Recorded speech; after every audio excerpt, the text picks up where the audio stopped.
Намибийн Винтхук хотно ЮНЕСКОгийн соёлын бит бус өвийн засгийн газрын хоорондын хорооны ээлжид 10 дугаар хуралдаан болж байна.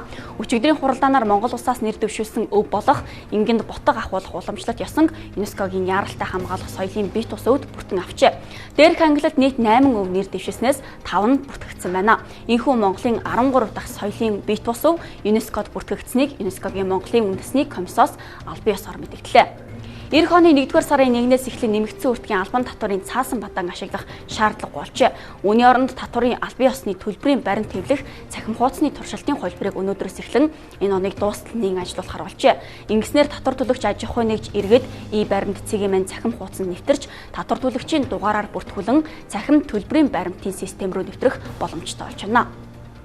Оны эхний 11 сард барилгын осны улмаас 13 хүн амнасаа алдаж 13 хүн бэртжээ.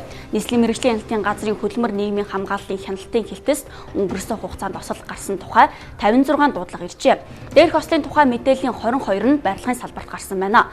Улмаар осолтой холбоотой 20 аж ахуй нэгж байгууллагын барилга угсралтын үйл ажиллагааг улсын байцаагчийн актаар зогсоож 2 аж ахуй нэгж байгууллагад улсын байцаагчийн албан шаардлага хүргүүлж зөрчлийг арилгуулжээ. Эрчим хүчний зохицуулах хорооны хуралдаанаар гэр хорооллын иргэдийн цахилгааны шөнийн тарифыг 50% хөнгөлөх шийдвэр гаргалаа. Энэхүү хөнгөлтөнд төвийн бүсийн нэгдсэн сүлжээний 280 гаруй мянган айл өрхүүд хамрагдах боломжтой юм а. Цахилгаан халаалт залгах шаардлагатай хүүтний улирал буюу 2015 оны 12 дугаар сар болон эх оны 1, 2, 3 дугаар сар хүртэл оройн 21 цагаас өглөөний тэг 6 цаг хүртэл хэрэгэлсэн цахилгаан эрчим хүчний үнийг 50% хөнгөрүүлэх боломжтой юм а.